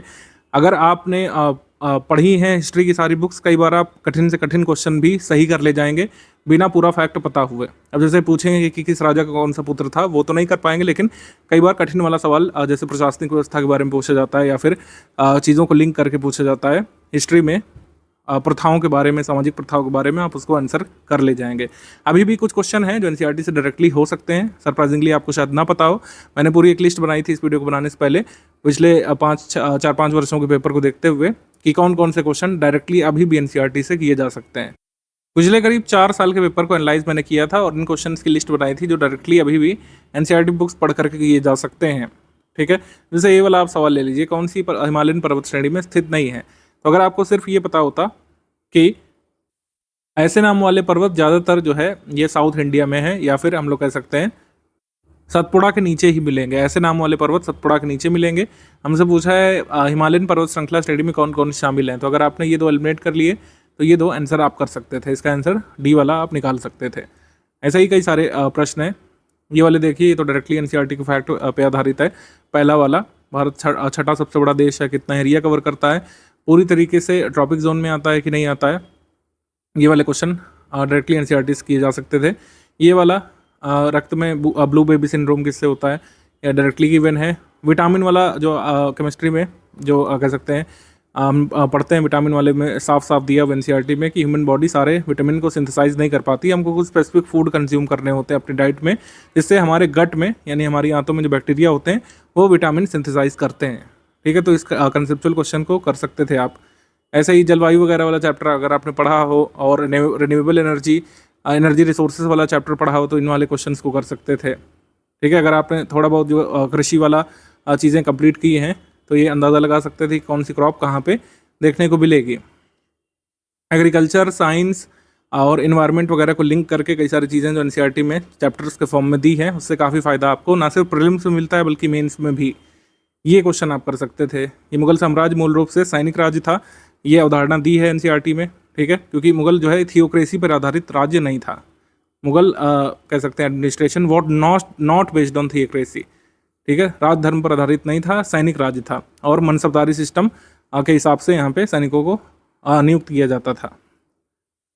Asiatic society of Bengal directly दिया है। आज भी कई सारी चीज़ें डायरेक्टली दी हैं एनसीईआरटी में जो पूछी जाती हैं। Various components of ecosystem are independent, यहाँ पे नॉट दिया हुआ है तो ये असर्शन रॉन्ग हो जा रहा है हमारा। ये पिछले 4-5 वर्षों के पेपर से मैंने निकाला। यूट्रोफिकेशन दिया है और बायोजियोकेमिकल साइकिल भी दी है। मानव मस्तिष्क के बारे में जो क्वेश्चन पूछे जाते हैं, हमारा हार्ट कितने चैम्बर का है, और ये तो डायरेक्टली दिया है कि तमिलनाडु कोस्ट को जो है साउथ वेस्ट मानसून के से वर्षा क्यों नहीं मिलती है। ठीक है, इसका कारण भी डायरेक्टली मेंशन्ड है। इसके बाद जो है ये वाला है आइलेट्स ऑफ बीटा सेल्स से, मतलब beta cells of islets of Langerhans से पैंक्रियास में कौन सा हार्मोन सेक्रेट होता है, इंसुलिन। इसकी कमी से क्या हो जाता है वो भी मुझको पता है। ग्रोथ, पॉपुलेशन और डेवलपमेंट कैसे आपस में लिंक्ड है, ये उदाहरण एनसीईआरटी से आप बना सकते हैं। प्राकृतिक रेशम में कौन सा कंपोनेंट आपको देखने को मिलेगा। कोरिलेस फोर्स की अवधारणा दी है एनसीईआरटी ज्योग्राफी में। ये 2024 वाले कुछ क्वेश्चन है जिसमें इस तरीके से आंसर किया जारी करता था निशान लगा करके। तो हिमालय अभी भी ऊंचा क्यों हो रहा है, ये 9th क्लास की ज्योग्राफी के चैप्टर में गिवन है। टेक्टोनिक प्लेट्स अभी भी टकरा रही हैं। ठीक है, इंडियन टेक्टोनिक प्लेट अभी भी कोलाइड कर रही है यूरेशियन से, तभी हिमालय अभी भी ऊंचा हो रहा है। 2019 में हिमालय की नपाई हुई थी, थोड़ा सा सेंटीमीटर बढ़ा हिमालय का। टर्किश इन्वेजन सक्सेसफुल क्यों हुआ था, इसकी अवधारणा गिवन है। ठीक है, मेडिवल हिस्ट्री में RS सतीश चंद्रावाली में। और किस तरीके से आपके कह सकते हैं 12th की ह्यूमन ज्योग्राफी वाली एनसीईआरटी में ये अवधारणा समझाई गई है। सस्टेनेबल डेवलपमेंट की, ब्रेटलैंड रिपोर्ट की। लिमिट टू ग्रोथ जो है ये क्लब ऑफ रोम का है, इसके बारे में मेंशन्ड है। तो कुछ ऐसा नहीं है कि बिल्कुल भी क्वेश्चन एनसीईआरटी से नहीं आ रहे हैं, लेकिन इतने सब्सटेंशियल नहीं है कि पूरा कट ऑफ निकल जाए। लेकिन बेसिक अगर आप कवर करते हैं तो इन क्वेश्चंस का लाभ तो मिलता ही है। मेंस का जब आप पढ़ने जाते हैं तो काफ़ी फ़ायदा उससे मिलता है मेंस के मैटर को समझने के लिए, क्योंकि मेंस का मैटर किसी भी जगह से आप पढ़ें, चाहे आप हमारे यहाँ से पढ़ें चाहे कहीं से भी, मेंस के मैटर में बेसिक से नहीं पढ़ाया जाता। मेंस के मैटर में सिलेबस के हिसाब से पढ़ाया जाता है। जो सिलेबस में है उसको एक्सपैंड किया जाता है, जिससे आंसर राइटिंग में आपके लिए हेल्प मिले। आंसर राइटिंग में आप उन कह सकते हैं पॉइंट्स को यूज़ कर पाएँ। ह्यूमन डेवलपमेंट इंडेक्स में कौन कौन से पैरामीटर्स होते हैं, इंडिया की लेटेस्ट रैंक क्या है, ये करंट अफेयर में कवर होता है। अभी हमने कवर कराई है मई मंथ वाले में, मई 2025 में लेटेस्ट रैंक जो आई है इंडिया की, वो पता होना चाहिए आपको। अगर पता है तो कमेंट करके बताइए इस वीडियो के नीचे आप लोग। माल्थस की थ्योरी जो है ये गिवन है एनसीईआरटी में डिटेल में। एसिड रेन का भी पूरा कंसेप्ट समझाया गया है, और ये अवध का जो एनेक्सेशन किया गया था उसके बारे में भी कहानी मेंशन्ड है। तो ऐसा नहीं कि बिल्कुल भी क्वेश्चंस नहीं आ रहे, इतने तो मैंने ही गिना दिए, जबकि ओवरऑल देखा है। अभी थोड़ा डेप्थ तक देखा जाए तब और भी मिल जाएंगे, मतलब 15 क्वेश्चन तो 150 में से मिल ही जाते हैं आज भी एनसीईआरटी से। ये लाभ है, और दूसरा लाभ तो मैंने बता ही दिया, ओवरऑल अंडरस्टैंडिंग बनती है। जो कठिन वाले कई बार फैक्ट जो पूछे जाते हैं उसको तैयार करने में कहीं ना कहीं इनडायरेक्टली एनसीईआरटीज हेल्प करती हैं। यूपीपीएससी में कितने टॉपिक से कितने क्वेश्चन बनते हैं, कौन कौन से टॉपिक जरूरी होते हैं, उस टॉपिक से कितने क्वेश्चन आते हैं, इसका आइडिया शुरू से होना चाहिए। इसके लिए हम चार्ट देते हैं आपको स्ट्रैटेजी PDF में। ये शुरू से ही भान होना चाहिए कौन सब्जेक्ट सबसे ज़रूरी वाले हैं। जैसे हिस्ट्री ऑफ इंडिया, इसमें एंशिएंट, मेडिवल, मॉडर्न तीनों ही शामिल है। Ancient history, medieval history, modern history मैंने जानबूझ करके इसमें अलग अलग से आपको नहीं बताया, क्योंकि तीनों ही बहुत महत्वपूर्ण है। पहले 4-5 वर्ष पहले ऐसा कहा जाता था, और वो सत्य भी थी ये बात कि आप मॉडर्न हिस्ट्री पर फोकस करिए, एंशिएंट मेडिवल छोड़ दीजिए, या फिर बहुत मिनिमल फोकस उस पर रखिए। लेकिन ऐसा नहीं है, अब एंशिएंट से ज़्यादा क्वेश्चन हो सकते हैं पूरे में, पूरे पेपर में मेडिवल से ऐसा हो सकता है ज़्यादा क्वेश्चन आ जाए, मॉडर्न से कम आ जाए, तो पूरे हिस्ट्री को कवर करना है। एटलीस्ट शुरुआत में तो पूरी हिस्ट्री पर ही फोकस करना है। जब एकदम एग्जाम नज़दीक होगा तो आगे की स्ट्रैटेजी आपको बताएंगे। 2024 वाले पेपर में जो दिसंबर में हुआ था 26 सवाल आए थे हिस्ट्री से। 2023 में भी आइडेंटिकल रहा था, 26 आए थे। 2022 में 24 आए थे। 2021 में 19 रह गए थे। 2020 में 22 आए थे। 2019 में भी 22 आए थे। तो हिस्ट्री ऑफ इंडिया से 20+ क्वेश्चन हमेशा ही एक्सपेक्टेड होते हैं। जरूरी टॉपिक है आपका। हालांकि मेंस में आर्ट कल्चर वाला पोर्शन आता है, लेकिन हिस्ट्री ऑफ इंडिया बहुत ज़रूरी टॉपिक है आपका, कह सकते हैं प्रीलिम्स में। हिस्ट्री ऑफ इंडिया को आप छोड़ नहीं सकते बिल्कुल भी। 1/6 हिस्सा है पूरे पेपर का अगर आप कैलकुलेट करें तो इंडियन हिस्ट्री बहुत ज़रूरी टॉपिक है। इकोनॉमी ऑफ इंडिया, इससे 15 सवाल आए थे, इस बार ज़्यादा आए थे, पहले कम रहते थे। ठीक है, पहले इकोनॉमी से कम सवाल आते थे, लेकिन अब स्टैटिक भी पूछा जा रहा है, करंट अफेयर भी। इकोनॉमी का हम आगे आपको बताएंगे, शुरुआत के 45-60 दिवस के बाद इकोनॉमी का अलग से प्लान आपको बताएंगे, तो देखिएगा उसमें। जनरल साइंस का क्लियर है, जो टाइम प्लान फॉलो करेंगे उसमें जनरल साइंस का आपका बेसिक बनेगा। बाद में जो बेसिक मटेरियल के बाद जो प्रीलिम्स ओरिएंटेड मिलेगा उससे आप ये क्वेश्चन कंप्लीट कर ले जाते हैं। 24 आए थे, 19 आए थे पहले, 22, 24 इस तरीके से आते हैं। इंडियन पॉलिटी से अब 20+ क्वेश्चन आने लग रहे हैं, पहले कम आते थे। 20+ क्वेश्चन जो इंडियन पॉलिटी से रहते ही रहते हैं, तो ये बहुत इंपॉर्टेंट टॉपिक अब बन चुका है। ठीक, ज्योग्राफी बहुत इंपॉर्टेंट है, 23 सवाल इससे रहते हैं और अब बढ़ेंगे ही सवाल। जिस हिसाब से पैटर्न चेंज हो रहा है, ज्योग्राफी पर खासा फोकस किया जा रहा है आयोग के द्वारा। पहले देखिए 16, 17 रहते थे, लेकिन अब जो है 23 सवाल, 25 तक भी हो सकते हैं आपके प्रीलिम्स में। मतलब 2025 वाले में आपके प्रीलिम्स में 25 तक भी हो सकते हैं, 26 वाले में। एनवायरमेंट टेक्नोलॉजी से 6 प्रश्न आए थे, कभी कभी 12-13 तक भी आ जाते हैं, तो ये एक जरूरी टॉपिक है। कम जरूरी वाले टॉपिक कौन से भाई? Uttar Pradesh current affair, Uttar Pradesh GK, miscellaneous कम क्वेश्चन आए थे, लेकिन मिसलेनियस भी एक इंपॉर्टेंट टॉपिक है, पास्ट में इससे काफ़ी पूछा गया है, तो मिसलेनियस आगे मिलेगा, इसके लिए बिल्कुल टेंशन नहीं लेना है। मिसलेनियस बहुत लेटेस्ट वाला हम लोग देते हैं, बहुत कम पेजेस पे होता है, वो आगे मिलेगा। अभी बेसिक पर फोकस करना है और करंट अफेयर पर शुरुआत से फोकस बनाना है, क्योंकि सबसे बड़ा पोर्शन तो यही है। अगर आप देखें पूरे पेपर का सबसे बड़ा पोर्शन यही है। अगर इसमें आप इकोनॉमी करंट अफेयर भी शामिल कर लें, तो इकोनॉमी करंट अफेयर शामिल करके ये 35 हो जाता है पूरा। यहाँ पे इकोनॉमी करंट अफेयर शामिल कर लें तो 33 हो जाएगा, यहाँ पे शामिल कर लें तो 36 हो जाएगा। इकोनॉमी करंट अफेयर और जो नेशनल इंटरनेशनल करंट अफेयर है, उत्तर प्रदेश करंट अफेयर को भी शामिल कर लें, तो पूरे पेपर में 40 सवाल तो इसी से आते हैं।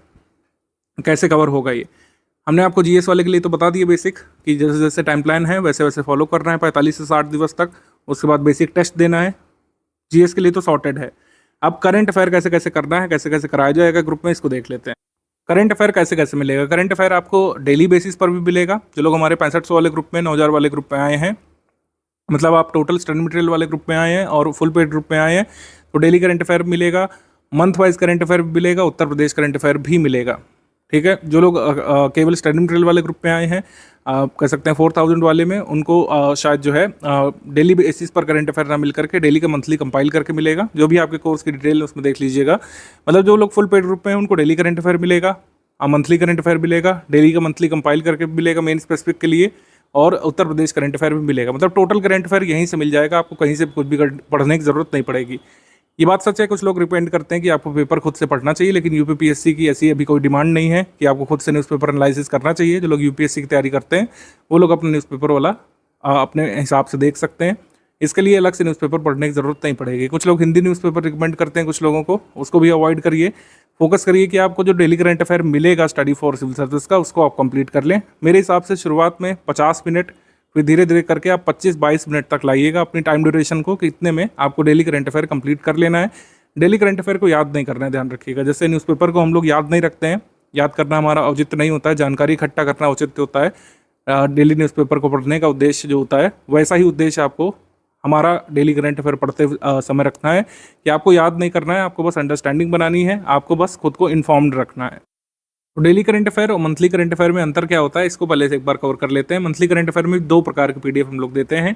एक मंथली करंट अफेयर होता है जिसमें सेक्शनल करंट अफेयर और एमसीक्यू होता है, यही सबसे ज़रूरी वाली पीडीएफ होती है जो आपको स्किप नहीं करना है। मंथ वाइज ये वाली तो करना ही है, क्योंकि प्रीलिम्स में जो क्वेश्चन आएंगे आपके करंट अफेयर वाले, वो इस पीडीएफ से डायरेक्टली सॉल्व होते हैं। उसका स्क्रीनशॉट वगैरह भी हम लोग दिखाते हैं एग्जाम के बाद। यही वो पीडीएफ है जिसमें नेशनल इंटरनेशनल हम लोग कवर करते हैं, पहले सेक्शन वाइज और फिर इसके कुछ एमसीक्यू होते हैं। इसके अलावा टॉप 500 हम लोग क्वेश्चन देते हैं, इससे आप प्रैक्टिस कर सकते हैं। मंथली करंट अफेयर पढ़ने के बाद इससे प्रैक्टिस कर सकते हैं। ठीक है, तो ये 2 पीडीएफ देते हैं। प्रधानता यहाँ पर इसी की रहेगी। जो प्राइमरी पीडीएफ जो आपको स्टडी करनी है, जो फंडामेंटल आपको स्टडी करना ही करना है, वो ये है, ये मैंडेटरी है इसको स्टडी करना। ये टॉप 500 वाला आपके पास समय है, अगर आपको लगता है कि रिवाइज करना चाहते हैं तो इसको पढ़ सकते हैं। ये मैंडेटरी नहीं है। 500 वाला ये कॉम्प्लीमेंट्री है, मैंडेटरी नहीं है। अगर आपको रिवाइज करना है, आपको लग रहा है कि मंथली करंट अफेयर पढ़ने के बाद हमको और प्रैक्टिस करने की ज़रूरत है, तो आप इससे कर सकते हैं। लेकिन जो मैंडेटरी है, जो कंपलसरी है, वो ये वाली है, मंथली करंट अफेयर पढ़ना प्रीलिम्स के लिए कंपलसरी है। ये कंपलसरी पीडीएफ है। डेली करंट अफेयर और मंथली करंट अफेयर में क्या अंतर होता है, इसको एक बार अच्छे से हम लोग डिकोड कर लेते हैं, जिससे आगे परेशानी होगी नहीं। कई सारे लोगों के मन में डाउट रहता है। डेली करंट अफेयर की जो पीडीएफ है 14-16 पेजेस में डेली बेसिस पर आती है। जैसे न्यूज़पेपर आता है आपके पास, न्यूज़पेपर में कई सारे घटनाक्रम होते हैं, खेल घटनाक्रम भी होता है और बॉलीवुड से भी जुड़ा पेज रहता है, जो आपके लिए कभी भी जरूरी होता नहीं है। मतलब बॉलीवुड की एक आधी खबरें, अवार्ड वगैरह शो को छोड़ करके कुछ जरूरी नहीं होता हमारे एग्जाम के लिए। तो डेली करंट अफेयर का उद्देश्य यही है कि आपको गैर ज़रूरी चीज़ों से बचा करके कुछ ऐसी चीज़ दी जाए जो प्रोडक्टिव हो, ओवरऑल आपके प्रिपरेशन में हेल्प करे और डिस्ट्रैक्टिव भी ना हो। ठीक है, मतलब डिस्ट्रैक्ट भी ना करे इधर उधर की न्यूज़ से। तो ये मुख्य परीक्षा के सिलेबस पर केंद्रित करके दी जाती है। जैसे आपने अगर देखा होगा डेली करंट अफेयर का स्ट्रक्चर, उसमें बकायदा लिखा भी रहता है कि GS1 से संबंधित टॉपिक है, GS4 का टॉपिक है, GS2 का टॉपिक है, GS3 का है। इस तरीके से लिखा भी रहता है उसमें। किसी भी घटनाक्रम को, किसी भी न्यूज़ को, या फिर कह सकते हैं किसी भी मेन इवेंट को 360 डिग्री कवर करने का इसमें प्रयास किया जाता है, जिससे आपको ज़्यादा से ज़्यादा मैटर मिले। इसमें चीज़ों को पल्लवित किया जाता है, एक्सपैंड किया जाता है। ठीक है, समझाने की कोशिश की जाती है हर तरीके से, तो मैटर थोड़ा सा ज़्यादा हो सकता है। डेली बेसिस पर आता है 14-16 पेज, और इसमें मुख्य परीक्षा में उत्तर लेखन जब आपको करना होता है, इससे हेल्प मिलती है, क्योंकि डेली बेसिस पर आपके पास कुछ ना कुछ मैटर होता है लिखने के लिए। आपके पास कई सारे पॉइंट्स होते हैं, हर चीज़ का प्रो एंड कॉन्स उसमें डिस्कस किया जाता है। भविष्य के सरोकार करके एक वो हेडिंग होती है, जिसमें बताया जाता है आगे क्या हो सकता है और स्टूडेंट को क्या क्या ध्यान रखना चाहिए। इसको आपको लर्न नहीं करना होता है। सबसे ज़रूरी बात यह है कि डेली बेसिस पर इतना करंट अफेयर आएगा, आप कभी भी याद नहीं कर पाएंगे। एक दिन का पूरा नहीं रट पाएंगे, वो तो महीने भर चलता रहेगा। संडे को नहीं आता है डेली करंट अफेयर में, संडे ऑफ रहता है। संडे को जरूरी इवेंट होता है, तो उसको मंडे को हम लोग कवर करते हैं। संडे को करंट अफेयर नहीं आता है, ध्यान रखिएगा। तो संडे को हॉलीडे रहता है आपका। मुख्य परीक्षा में इसमें फ़ायदा मिलता है, प्रीलिम्स परीक्षा में भी इसकी महत्ता है, लेकिन कम है। ठीक है, तो ये daily current affair mains focus ज़्यादा होता है, इसमें मेंस में ज़्यादा हेल्प मिलती है आपको, प्रीलिम्स में कम हेल्प मिलती है, और इसको लर्न नहीं करना होता है। ये मुख्य बिंदु हो गए। मंथली करंट अफेयर डिफर कैसे करता है? मंथली करंट अफेयर का स्ट्रक्चर ही बिल्कुल अलग है। आपने देखा होगा शुरुआत में कुछ टेबल्स बनी रहती है, उसमें कुछ न्यूज़ लिखी है, और फिर बाद में कुछ MCQ है। पूरी तरीके से प्रीलिम्स में जैसे क्वेश्चन आयोग पूछता है, उसी फॉर्मेट में हम बनाने का प्रयास करते हैं। इसमें कोशिश की जाती है कि कम से कम शब्दों में पूरे मंथ का हम लोग कवर कर लें। आपने देखा होगा नंबर ऑफ पेजेस कम से कम रखने का प्रयास किया जाता है, फॉन्ट भी छोटे रखे जाते हैं, क्योंकि कहीं ना कहीं आगे जा करके आपको मल्टीपल टाइम्स इसका रिवीजन करना पड़ेगा। करंट अफेयर में प्रत्यक्ष तौर पर फायदा मिलता है। देखिए हमने लिख भी दिया, डायरेक्टली आपको फायदा मिलता है। डायरेक्टली कैसे डायरेक्टली फायदा मिलता है? जैसे एग्जाम में मान लीजिए पूछ लिया कि G20 समिट जो हुई, उसमें अध्यक्षता किस राष्ट्र ने की। मल्टीपल स्टेटमेंट वाला सवाल आ गया, उसमें एक स्टेटमेंट में पूछ लिया कि अध्यक्षता किस राष्ट्र ने की, तो उसमें हमारे करंट अफेयर की PDF पे लिखा रहता है ऑलरेडी कि अध्यक्षता किसने की, उस समिट की थीम क्या थी, यानी मुख्य विषय क्या था, समिट में कोई इंपॉर्टेंट निर्णय लिया गया, G20 में क्या किसी नए सदस्य को जोड़ लिया गया, या फिर कोई इवेंट हुआ जरूरी वाला, और अगर भारत ने उसमें पार्टिसिपेट किया तो भारत की तरफ से गया कौन था, भारत ने क्या कोई नई अनाउंसमेंट की उसके बारे में, कोई नया क्या कह सकते हैं चार्टर वगैरह जारी किया गया, या फिर जो विजन डॉक्यूमेंट है उसमें कोई नई अनाउंसमेंट की गई है, ये सब चीज़ें। डिक्लेरेशन का नाम क्या है जो कह सकते हैं समिट में अनाउंस की गई। वो ऐसे कई सारे फैक्ट जो मेमोराइज भी करने पड़ सकते हैं डायरेक्टली। जैसे जब G20 की अध्यक्षता भारत को मिली थी, तब उसमें उस साल कई सारे फैक्ट थे जो G20 के बारे में आपको मेमोराइज करने पड़े थे। इस बार जो हॉट टॉपिक है पूरे साल भर जो रहा, PM सूर्य घर मुफ्त बिजली योजना, इसके बारे में UPSC ने भी पूछा। PM सूर्य घर मुफ्त बिजली वाला सभी एग्जाम्स में लगभग पूछा। 2025 का जो पेपर होने वाला है, मैं एंटिसिपेट कर रहा हूँ कि इससे भी अभी जो है आपको क्वेश्चन देखने को मिलेगा। 2025 के पेपर में प्रीलिम्स में PM सूर्य घर से एक क्वेश्चन बहुत ही एंटिसिपेट किया जा रहा है। मुझे लगता है कि कुछ ना कुछ तो ज़रूर पूछेंगे इसमें। तो हमने क्या किया कि PM सूर्य घर का पूरा एक वीडियो बना करके 2025 वाले ग्रुप में डाल दिया। तो मंथली करंट अफेयर में क्या होता है कि कोई भी बहुत ज़रूरी इवेंट होता है तो उसके जितने भी फैक्ट हो सकते हैं ज़रूरी वाले, जैसे नेशनल पार्क 107वां नंबर का आ गया है, तो उसके जितने भी जरूरी फैक्ट हैं उस मंथ के मंथली करंट अफेयर में डाल दिए गए हैं। जिस मंथ नया नेशनल पार्क क्रिएट हुआ, नई वाइल्ड लाइफ सेंचुरी कोई क्रिएट हुई, नई रामसर साइट जो है डिक्लेयर हुई, जैसे इस बार जून में नई रामसर साइट डिक्लेयर हुई है, तो जून मंथ के करंट अफेयर में 2025 में सारी डिटेल उस रामसर साइट के बारे में और जितना भी प्रीलिम्स से पूछा जा सकता है वो उसमें कवर करा दिया जाता है। तो मंथली करंट अफेयर कॉम्प्रिहेंसिव रखने का प्रयास किया जाता है, क्योंकि कहीं ना कहीं इसका आगे जा करके आपको रिवीजन भी करना है, कई सारे तथ्यों को याद भी करना पड़ सकता है। इसी वजह से इसको ब्रीफ रखा जाता है, इसको सक्सिनेट रखा जाता है, इसको ब्रीफ रखा जाता है, सक्सिनेट रखा जाता है, ल्यूसिड रखा जाता है। वहीं ये डेली वाले को हम लोग एक्सपैंड करने का प्रयास करते हैं। इसको कई बार वर्बोस भी लग सकता है आपको कि इसमें तो सर बहुत ज़्यादा एडिंग है। एक्चुअली उसका महत्व है, आपको 360 डिग्री किसी चीज़ के बारे में पता करना होता है तो थोड़ा सा नंबर ऑफ पेजेस बढ़ जाते हैं, लेकिन उसका कहीं ना कहीं महत्व है मेंस के लिए। तो प्रीलिम्स फोकस्ड करंट अफेयर है आपका मंथली वाला करंट अफेयर, जो मंथ वाइज आपको मिलता है। हर मंथ की 4 तारीख को हम लोग देते हैं, हर मंथ की 4 तारीख को। जैसे जून मंथ का आपको कब मिलेगा? जून मंथ को मिलेगा 4 जुलाई की रात में, और जुलाई मंथ का कब मिलेगा? 4 अगस्त की रात में। ठीक है, तो इस तरीके से मंथली करंट अफेयर मिलता जाता है। टॉप 500 MCQ हम लोग देते हैं, वो करीब 8 या 10 तारीख को आता है। वो उसी मंथ का रिवीजन होता है, मतलब उसी मंथ का आप रिवाइज कर सकते हैं 500 MCQ लगा करके। उत्तर प्रदेश करंट अफेयर ये आपको मिल जाता है हर मंथ की करीब 12 तारीख को। ठीक है, तो ये ध्यान रखिएगा, इस तरीके से करंट अफेयर मिलता रहेगा। इसी तरीके से आपको पढ़ते हुए चलना है। कोशिश करिए कि डेली का जो करंट अफेयर है वो डेली बेसिस पर निपटाएं। आप ये शेड्यूल नहीं बनाइएगा गलती से भी कि 7 दिन का एक साथ रिवाइज करेंगे, तब उसमें मज़ा नहीं आएगा, उसमें बेनिफिट कम मिलेगा। तो आपको क्लियर हो गया होगा कि डेली करंट अफेयर का क्या बेनिफिट है, मंथली करंट अफेयर का क्या बेनिफिट है, टॉप 500 MCQ का रेलिवेंस क्या है, और उत्तर प्रदेश करंट अफेयर का क्या रेलिवेंस है।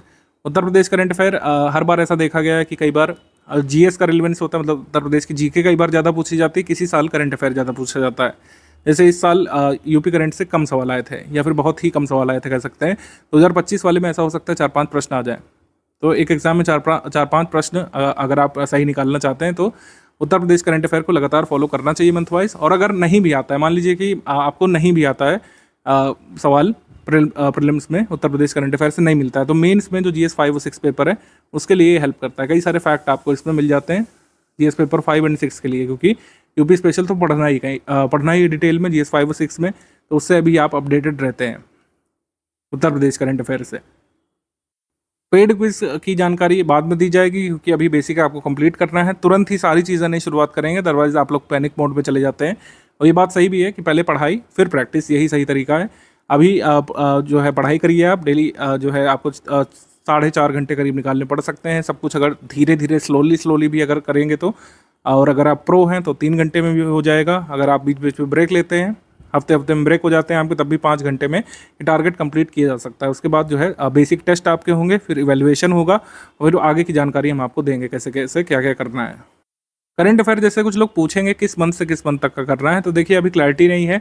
जिस मंथ से आपको ग्रुप में दिया जा चुका है उस मंथ से आप लोग करना शुरू कर लीजिए मंथली वाला, उसके पहले का भी करने की ज़रूरत नहीं पड़ेगी। ठीक है, अभी काफ़ी टाइम है हमारे पास। और करंट अफेयर आइडली 1 वर्ष का तैयार किया जाता है। एग्जाम डेट से 1 साल या 13 महीने पहले तक का करंट अफेयर तैयार करना सफिशिएंट होता है। इसमें आपके 95 से 99% का सवाल कवर हो जाते हैं हमेशा ही। तो 1 साल का ही करना है, तो क्यों इतना पहले से बर्डन लें आप, क्योंकि कई सारी चीज़ें बदल जाएंगी। इस साल के अगर आप पद्मश्री पद्म विभूषण तैयार करेंगे तो ऐसा हो सकता है 2026 में बदल जाए, बिल्कुल बदलेगा। नए अवॉर्डीज आ जाएंगे, नए अवार्ड आ जाते हैं, नए इंडेक्स आ जाते हैं, तो कई सारी चीज़ें बदल जाती हैं। तो जिस मंथ से दिया जा चुका है उस मंथ से शुरू कर लीजिए आप लोग। उत्तर प्रदेश का भी मंथली और नेशनल इंटरनेशनल का भी मंथली जिस मंथ से दिया जा चुका है उस मंथ से आप लोग शुरू कर लीजिए। अल्टीमेट गोल देखिए ये है, जो प्रीलिम्स ग्रुप में आए हैं उनका अल्टीमेट गोल अपनी PDF में नाम देखना है। अपनी PDF मतलब जो रिजल्ट की PDF आएगी प्रीलिम्स के बाद, उसमें अपना नाम आपको पाना है। अल्टीमेट गोल यही है। इसी वजह से इतना पैसा, इतना धन खर्च करके, इतना जो है आपको मेहनत भी करनी है आगे काफ़ी दिन तक, तो उसका परिणाम आपको हासिल करना ही है। परिणाम क्या हासिल करना है भाई? कट ऑफ क्या है भाई? कट ऑफ 2018 से यहाँ पे दिया हुआ है, क्योंकि 2018 के बाद से ही पैटर्न बदला है। ठीक है, 2023 में कट ऑफ कितना गया था? 2023 में 94 क्वेश्चंस पर कट ऑफ गया था। इस बार पोस्ट बहुत कम थी। 2023 वाले में अगर आप देखें पोस्ट काफ़ी कम थी, तो इस वजह से कट ऑफ गया था। 2024 में थोड़ी सी ज़्यादा है। नंबर ऑफ पोस्ट का थोड़ा सा फर्क पड़ता ही है हमेशा। एग्जीक्यूटिव पोस्ट कम होने की वजह से कट ऑफ यहाँ पर 125 मार्क्स का गया था। लेकिन अगर नॉर्मली 400, 500, 600 पोस्ट जब भी होती हैं जिस साल, उस साल इतना ही कट ऑफ जाता है। 111 मार्क्स कट ऑफ गया था 2022 वाले में, यानी 83.28 क्वेश्चन आप सही करके मेंस की टिकट पा सकते थे। 2021 में 115 कट ऑफ गया था, 86.25 क्वेश्चंस, और 2020 में कट ऑफ गया था 82.5 क्वेश्चंस। 2019 में 87.75 क्वेश्चंस और 117 कट ऑफ गया था यहाँ पे। ठीक है, 2018 में काफ़ी इजी पेपर आया था, नंबर ऑफ पोस्ट भी काफ़ी ज़्यादा थी, 126 मार्क्स कट ऑफ गया था। ठीक, ये कट ऑफ रहा है और इससे आप क्या कह सकते हैं, डिराइव कर सकते हैं। इससे डिराइव करेंगे आप कि 82 से 95 सवाल सही करने मात्र से कट ऑफ क्लियर हो जाएगा। लेकिन कैच क्या है, निगेटिव मार्किंग है यहाँ पे। निगेटिव मार्किंग 1/3 की है। निगेटिव मार्किंग का इफेक्ट हटाने के बाद 82 से 95 सवाल अगर आप सही करते हैं तो आपको कट ऑफ निकल जाएगा। पढ़ाई करते समय टारगेट हमेशा ट्रिपल डिजिट के लिए करना है कि कम से कम 100 जो क्वेश्चंस हैं आप सही निकालें। 150 में से 100 सही क्वेश्चंस निकालने के लिए लगे रहना एग्जाम के दिन तक। बाकी एग्जाम के दिन तो डिसाइड होगा कि आप कितना तक पहुंच पा रहे हैं और क्या आइडियली कट ऑफ उस साल होना चाहिए। नेगेटिव मार्किंग का इफेक्ट हटा करके 100 क्वेश्चन यानी कि ट्रिपल डिजिट तक पहुंचना आपका उद्देश्य होगा, लेकिन धीरे धीरे पहुंचेंगे। अभी से कट ऑफ के बारे में टेंशन लेना या फिर मार्क्स वगैरह कैलकुलेट करना समझदारी नहीं है। अभी तो आप बेसिक पर हैं, जितना बेसिक मजबूत करेंगे आगे की राह उतनी आसान होती जाएगी, ये ध्यान रखिए। टॉपिक वाइज वेटेज से हमको पता चलता है कि फर्स्ट प्रायोरिटी करंट अफेयर की भी होनी चाहिए, क्योंकि करंट अफेयर में जैसे हमने आपको बताया 40 तक सवाल आ सकते हैं। उत्तर प्रदेश करंट अफेयर को मिला करके, इकोनॉमी करंट अफेयर को मिला करके।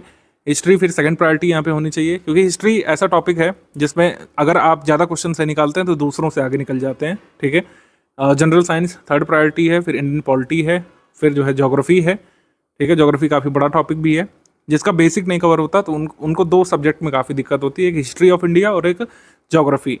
तो इसी वजह से इन दोनों पर काफ़ी फोकस किया गया है कि इनकी बेसिक बुक आप जरूर कंप्लीट करें टाइमली, जिससे आगे की राह आसान रहे। ये हमारा ग्रुप जो है टेलीग्राम पर चलने वाला है, कोई स्पेसिफिक वेबसाइट या पोर्टल नहीं है। टेलीग्राम पर ही ऑपरेट करने का निर्णय स्टडी फॉर सिविल सर्विस ने हमेशा से लिया था, क्योंकि सबसे स्टेबल ऐप है अभी तक का, ठीक है। व्हाट्सएप इतना स्टेबल नहीं जितना टेलीग्राम है, कोई भी मैसेजिंग ऐप उतना स्टेबल नहीं जितना कि टेलीग्राम है। उतने फीचर्स भी प्रोवाइड नहीं कराता है फ्री ऑफ कॉस्ट।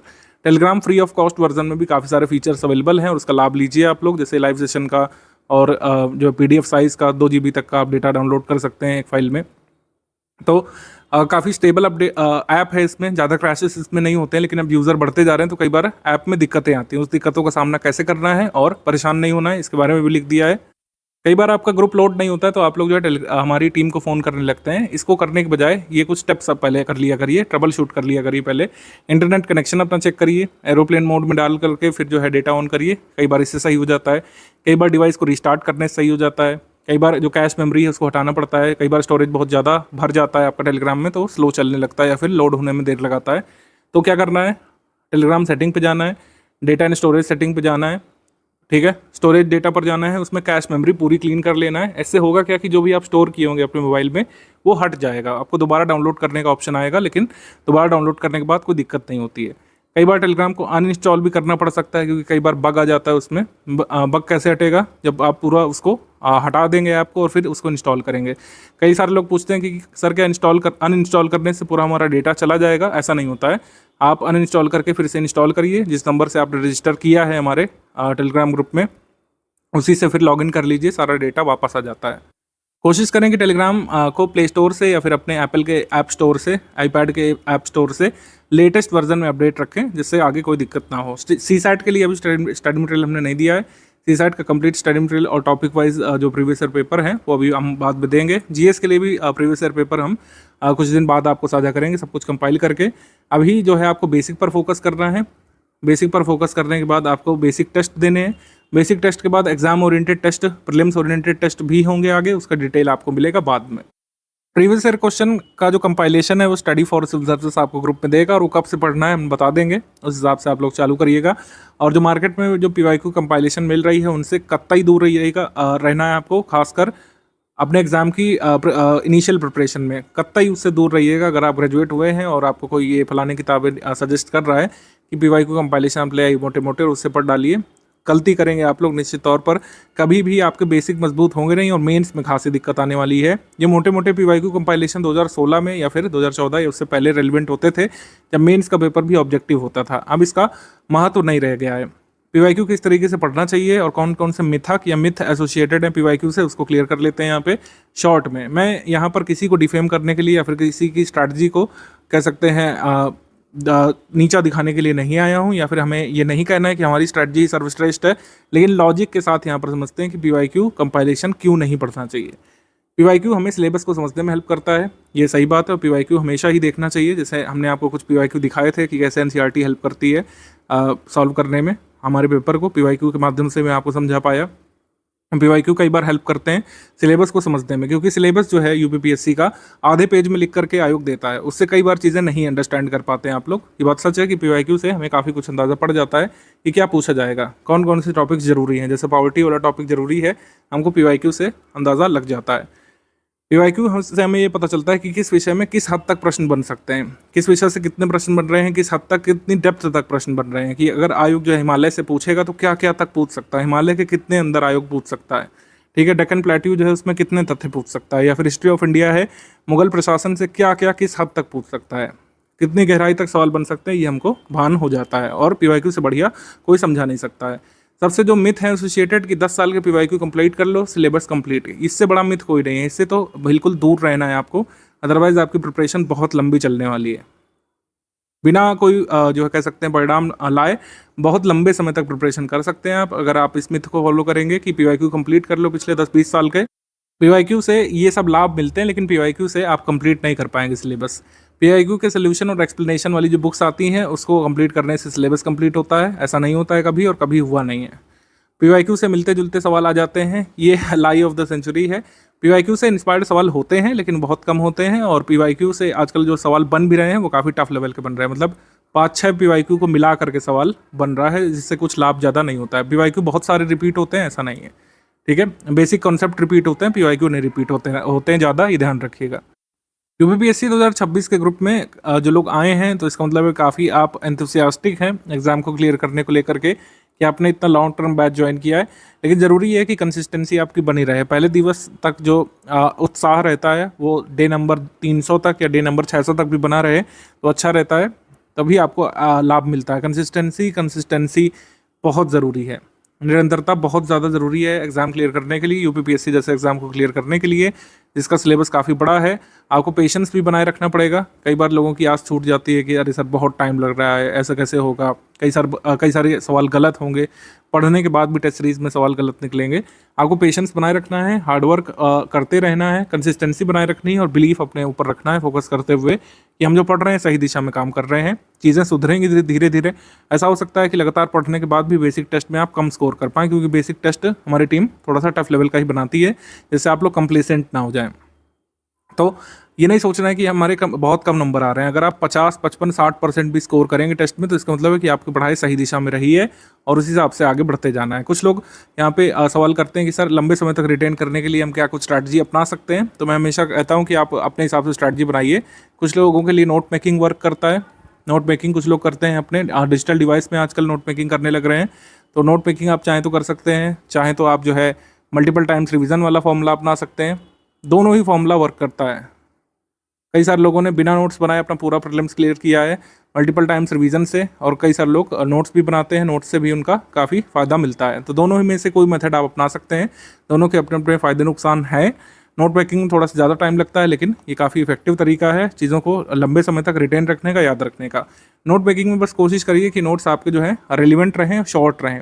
नोट्स अगर शॉर्ट नहीं कर पा रहे हैं आप, यानी कि हमारा जो मंथली करंट अफेयर का PDF है, अगर आप उसका नोट 30 पेज में बना रहे हैं तो कोई फ़ायदा नहीं। उससे अच्छा तो आप मल्टीपल टाइम्स रिवाइज ही कर लें।